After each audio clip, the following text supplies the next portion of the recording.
Hey y'all, it's Arnulf the Reaver here. Anyways, me and the boys were putting our heads together to come up with some ideas, something to kind of bolster participation for us, get more skulls for the skull throne and all. What we came up with is I'm going to use my Aunt Patty's recipe for corn dogs. What you do is you take corn on the cob. The trick is instead of using the corn bone, you go ahead and use a hot dog so it's more like a corn dog. And we're also going to spell corn with a K, like the chaos god, you know? That blooded psych came up with that. He's a real hoot. We'll be at the market Saturday if you want to join us or hear more about corn. It's going to be that way over that yonder hill. 'Cause, you know, corn cares not from where the blood flows, only that it flows. Oh, don't pay any mind to those two pups behind me. Them there's just Rex and Spiky. I got them off a buddy of mine, Zeke, in a swap meet. There he is right now over at that bonfire. Them beast men sure do love them bonfires, I tell you what. Hey Zeke, how's it going? Good close to the wormhole walk Mokhtar. That Zeke's always got something ornery to say. Here is our setup, and man, it feels like it's been a long time since I had a regular game of HeroQuest on this table in front of me. But the regular part is about to go out the window very soon. I'm going to show you how to incorporate the concept of factions and warbands in your HeroQuest games. Now, chiefly, you'll have a couple of questions, one being, why would I do that? And two being, how would I do that? Well, let's start with the why. This is really just to add another layer of RP or immersion to your quests, but it can also be used mechanically. For example, if a particular group of monsters, say the 5 in the central room here, are part of the same warband, well, although they are never going to act on their own and start attacking the other groups of monsters in the dungeon because they are all part of the one unifying big bad Zargon's faction, or Grand Alliance, they themselves might be distinct and different from any other groups of skeletons, zombies, and mummies in this dungeon or in any other dungeon. So within a Grand Alliance, everybody working under Zargon, you can have these different factions of orcs, factions of goblins, factions of skeletons, factions of undead.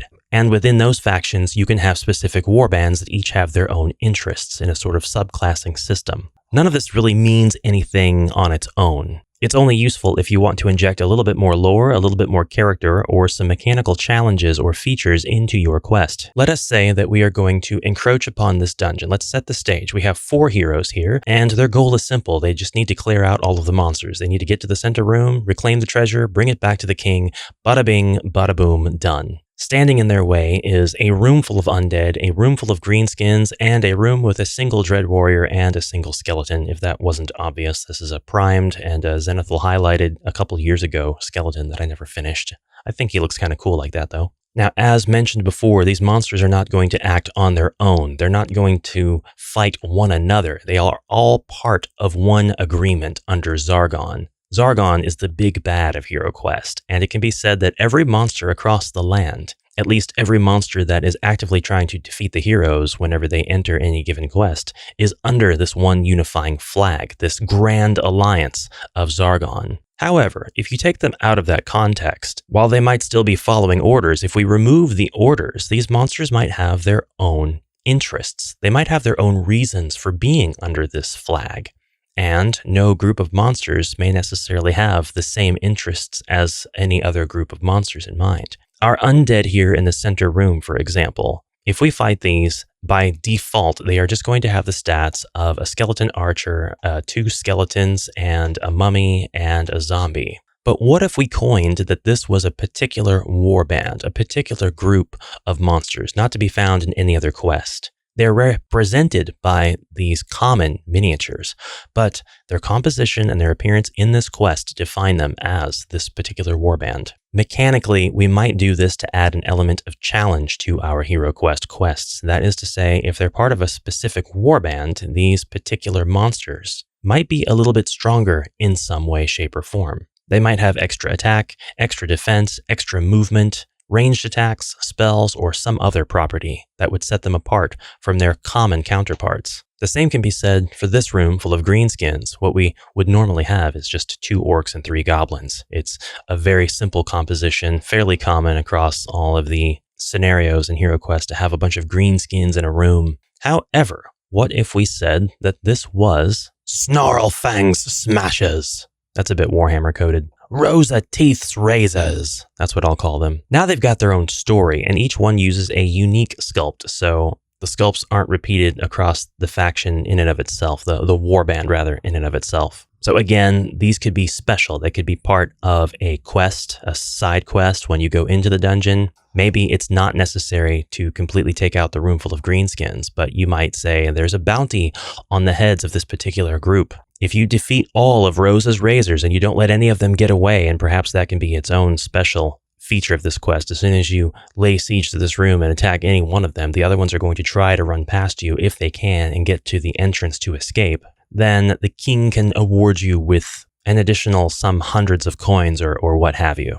Perhaps they stole a very prized weapon and your reward is the acquisition of this weapon. Now this is kind of how to do this with the default miniatures. And if you would like an extra special way to tell these miniatures apart, you can get yourself some colored rings to put around the bases of your miniatures. These I got from Gen Con from Ribby, so yet another shout out to Ribby. This will ensure that even if these specific miniatures go out and get mixed up with other miniatures of the exact same sculpt, they won't be mistaken for one another. The heroes will always know exactly who all of these people are. All right, so what's one way we can actually put this into action and get the players incentivized, get them on board with this? Well, these are the default undead. It's just skeletons, mummy, zombie. I do have a skeleton archer here, but you can replace him with a regular skeleton.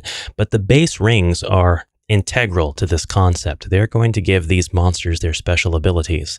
For example, we'll take the skeleton's monster card and look at the stats, and we'll say if we have a black ring on a skeleton model, and here's where we'll take out a separate piece of paper and keep track of all this. The skeleton with the black ring is the leader of the warband known as the Marrow Minions. These minions were a warband when they were alive, and they often traveled together. You can come up with your own reasons why some of them are skeletons versus some of them being mummies, but I'll just go ahead and launch into a tirade of homebrew here. Ezekiel was a squire who sought power. The red ring denotes that he has spells. He mainly has 2 spells, Fire of Wrath and Ball of Flame, and can cast them any time. His stats otherwise are as a normal zombie. He was called to purpose one day when he heard a voice in his head directing him towards a long-lost forgotten tomb. Entombed within was Claritus, wrongly imprisoned for heresy due to his ability to heal others. Claritus has vowed revenge. After being released, the two formed a pact, and it wasn't long before 3 brothers who had all fallen in battle together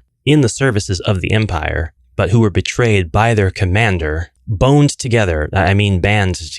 It was a harmless joke, and actually it went really south really fast, to join their cause. Now, this group of monsters don't all have to be in the same room in a given dungeon. In fact, they can be spread out over the dungeon, and you can choose whether or not to give them a special feature or power that attunes them, so to speak, to the other members of this specific warband. For example, this skeleton's name is Venger, and that's correct because I named him. He'll have completely normal stats until he is able to meet up with his brother, Angus. If Venger and Angus are together, they can both join forces. And if they are adjacent, they can both participate in a sort of whirlwind attack that will affect the 10 squares around them in a single turn. Every single hero in this range will be hit, or at least will have to roll to defend against this attack. This is because of the special move that they developed when they were living soldiers. Claritus is able to heal the undead, but this healing ability wouldn't mean much if all of these monsters just had like 1 body point each. So all of these monsters in particular will have at least 2 body points,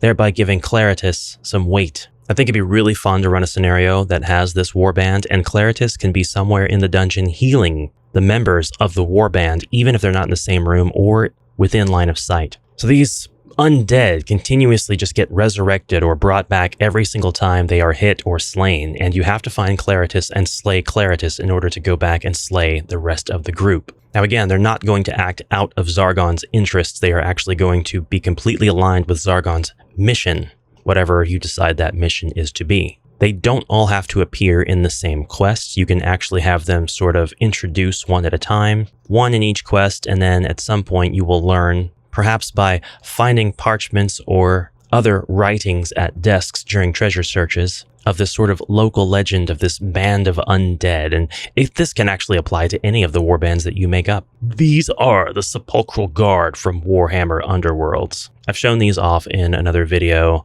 I don't know if it was recent or if it's upcoming because I recorded them kind of all together. I just haven't published anything yet as of the time of this recording, but the scale is maybe a little bit smaller sometimes than HeroQuest's, whereas Age of Sigmar stuff is normally quite a bit bigger, oversized in fact, but it's close enough. It's close enough, and really, if you put these guys on the board, I think they look really cool, if a bit skinny. Yeah, I just skinny shamed the skeletons. Sue me. Their presence is so cool. It doesn't matter. I do wish that they were just a few millimeters larger, but they are so cool looking, and their bases are the exact same size. So I'm not going to go around crowding the other miniatures or anything like that. But these guys are part of the Sepulchral Guard, which is a warband in Warhammer Underworlds, and yes, they are considered undead, so they're part of the Undead Grand Alliance, but in reality, that alliance means nothing. These guys can act completely in their own interests and fight any other warband, even if that warband is undead, and it is from that concept that this mechanic and set of mechanics kind of arises. You can, if you want, go ahead and create a warband, put it in HeroQuest, and say that they do act out of their own interests. They're not part of the Zargon Grand Alliance, and if anybody crosses their path, friend or foe, friend being relative here, they will attack. So perhaps the Sepulchral Guard in HeroQuest would attack greenskins. Since you're Zargon and you're going to control them, I don't know why you'd do that, but if you want to immerse your players in a little bit of lore and have them actually watch a battle between monsters take place, absolutely do it and see how they react. Perhaps Rose's Teeth is trying to get to the treasure of this dungeon first, and their interests are actually not to attack the heroes, but just to get to the treasure so they can get out. Or maybe that's just how the goblins of the group act, while the two orcs will actually stand guard. But upon encountering the opposing faction, or perhaps just members of Zargon's Grand Alliance, so to speak, they will engage in battle. You get to decide the complexity of this because it might end up being a little bit to keep track of, but the fun factor is through the roof with this concept. Okay, I've shown you a bunch of undead on the HeroQuest board in sort of a mock bid to show you how cool that looks and to entice you to go buy Age of Sigmar minis to put on your HeroQuest board. But what if I used a different faction from Age of Sigmar? What if we finally introduced Ratmen in HeroQuest? Yes, we're going to take matters into our own hands. The Skaven are coming to HeroQuest 2021. In 2026, I mean, they never really left. People have been homebrewing Skaven in HeroQuest for decades, literally. But these Skaven are, again, same base size, and this is Zicket's Tunnel Pack. These are the main bad guys, or at least one of the two warbands, I should say, from Emberguard, which is the latest Warhammer Underworlds release. It is a pack of 5 Skaven, and the astute among you will notice that 2 of the base sizes are slightly bigger. I believe these are 40 millimeter, and that we have a Doom Wheel. Now, this will encroach on some of the other tiles in HeroQuest, but that's okay, because I don't think anybody's going to want to stand near this guy. You can actually go ahead and say that he takes up 2 tiles because of this drill in front, which does make it pretty impossible for anybody to be standing in the tile in front, and why would you anyway when there's a giant drill on that tile? You don't need the player rings for these because they're already cast in a different green than your standard HeroQuest green skins, and it is a significant color difference. This also makes them visually extremely interesting and very obvious as to who they are. Like, they are a specific different warband, a part of a faction other than the other enemies in this dungeon. They're special. There's something special and different about them. We have 3 Skaven that have this exact matching HeroQuest base, albeit a little more dolled up, a little bit more decorative. And then these 2 awesome ones that are on slightly larger bases, but you can definitely make them work. I feel like if something's going to have a boss presence in the game, it should be on a slightly bigger base, or at least it deserves to be. If it's not, then that's good, if it's a good sculpt. But again, the idea here is that this is a distinct warband. There are all kinds of ways you can go about making the warband effect relevant. Do they all have to be defeated before the quest can be won? Are they just going to be the same monsters with the same stats, but higher attack, higher defense, higher movement? Is there going to be a treasure involved for each one you take down? Or does perhaps each one of them have a key to a door elsewhere in the dungeon? Perhaps these are doors that are optional. You don't have to go into them to complete the requirement of the dungeon, but it would be nice to have the keys to open the doors and get the treasure within. And perhaps when you do unlock a door to a room that is locked, it won't have treasure, but more monsters. You could set up locked doors all around the dungeon and just have each member of the warband appear to be defeated, and when you defeat them, you will get one key to one door, and behind every door is another member of the same warband with another key to drop, ensuring that you have the ability to open any door in any order until they're all open and all members of the warband are defeated. Another warband I wanted to show you, Grimcrack's Loon Court. These guys are so cool. They are goblins who are following the lunatic Grimcrack. We've got goblins standing on the shoulders of other goblins, getting ready to launch a squig via slingshot. This is obviously going to be a ranged attack. After the squig lands on the hero, I would afflict the hero with some kind of status. Very similar, perhaps, to the spawnlings from the Jungles of Delthrak expansion. You've got a squig on your face. That's not just losing a body point.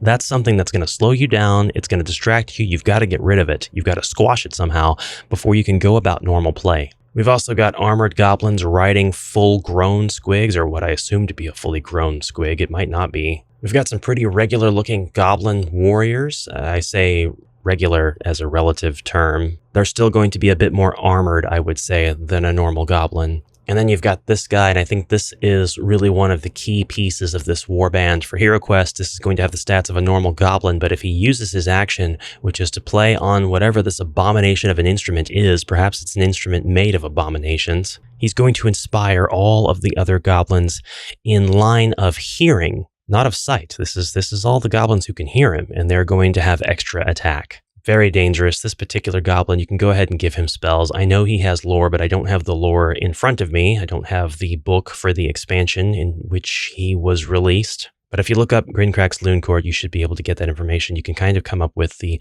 kind of spells he's going to have for this quest in which he is introduced. And these guys don't have to be defeated in the quest that you're playing. Even if you do kill them or bring them down to 0 body points, they might just run away at 0 body points. And then you have a Jesse and James of Team Rocket situation, where they now become the monster of the week, and they continuously visit in future quests. I forgot this guy. He's really cool. He's obviously going to have a diagonal attack turned on. It would be remiss of me not to bring up that there are plenty of warbands in Underworlds that would actually help the heroes, but I did want to bring up earlier the Grand Alliance points and the factions points to prepare you for my viewpoint that if you do encounter these Stormcast Eternals in a dungeon, that it's very likely that they too will attack you because they see you as someone who is in the way of their divine mission.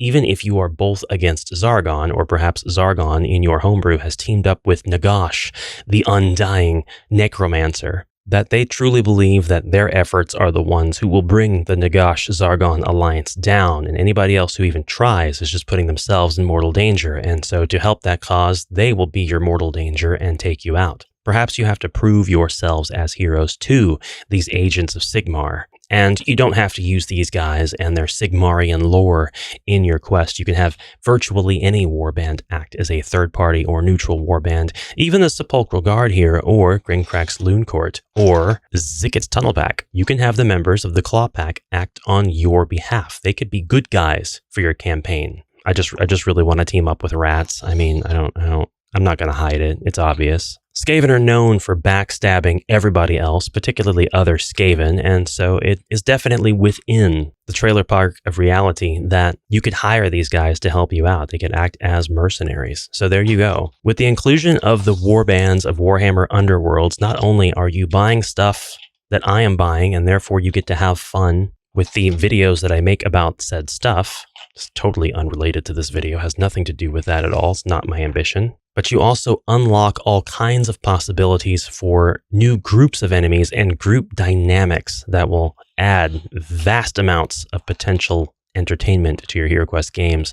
One more point before I cap all of this off. If you are considering adding a warband to an existing quest rather than building the quest around them, that could make the quest significantly more difficult. So be very careful with that. You could really throw the balance of the quest completely out of whack unless your characters are already steamrolling the monsters in the given expansion that they're in. You could also elect to simply replace existing monsters with members of said warband. If you were going to use, for example, all 7 members of the Sepulchral Guard in a Return of the Witchlord quest, which would be realistic, and I bring it up because there are so many undead in every quest in Return of the Witchlord because it's an undead expansion, you can enhance that quest without adding too much difficulty because you're simply replacing the monsters rather than adding new monsters in, and you get to decide what kind of impact they'll have. Are you going to make these undead enhanced versions of their HeroQuest counterparts? Are you going to give them completely new stats? Are you going to make it to where they can't even die and you need special mechanics to mitigate their effects while you try to complete the normal objectives of the dungeon? Okay, and I do have one more idea to make these guys distinct and to make them useful. Usually you would use HeroQuest combat dice for your monsters in HeroQuest, just as a given. The skeleton's going to roll for defense. Look at that. No defense was rolled. However, Warhammer Underworlds comes with perfectly serviceable dice that are very easy to pick up, and suddenly you have new combat dice. We have attack dice and we have save dice in Underworlds, but they basically have the same kinds of faces on them. You have the automatic success, which you can treat as a skull or a shield as the situation demands, and it can be a white shield or a black shield, again, as the situation demands. Your standard attack and defense faces, a special attack face on the attack dice, and a special dodge face on the save dice. A count this side as a success if your opposition is flanked by one of your allies, and a count this space as a success if your opposition is surrounded by 2 of your allies or more. It would take a little bit of work to internalize how the phases will work with a game of HeroQuest, but just to give you an example, if your Warband skeleton attacks your normal skeleton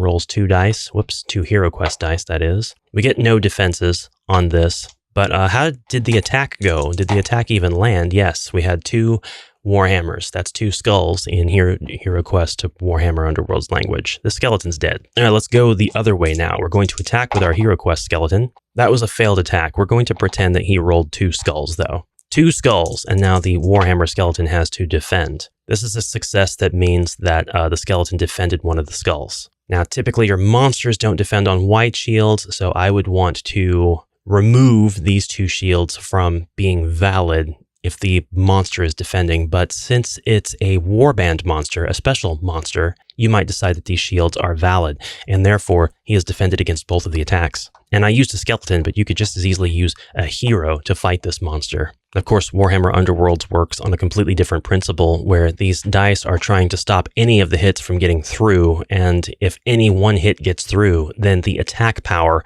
of the enemy comes through and inflicts as many wounds as their strength allows. So that's why I say take these and shoehorn them in at your convenience, the way that makes sense to you. All of these are things that I welcome you to brainstorm and share the immediate ideas that you get in the comments below for other viewers to come and steal. I mean borrow. A special thanks to Arnulf for giving the intro to this. Arnulf is available in the Shadespire core box, which is cheaper than ever now that it's not legal for tournament play. Did somebody say trailer park? And a special thanks to you, the viewers, for keeping all of this so alive and fresh in my mind and in front of me. It's so fun to delve into all of this nonsense. Until next time, I hope you have a fantastic rest of your journey, and farewell for now. That's right.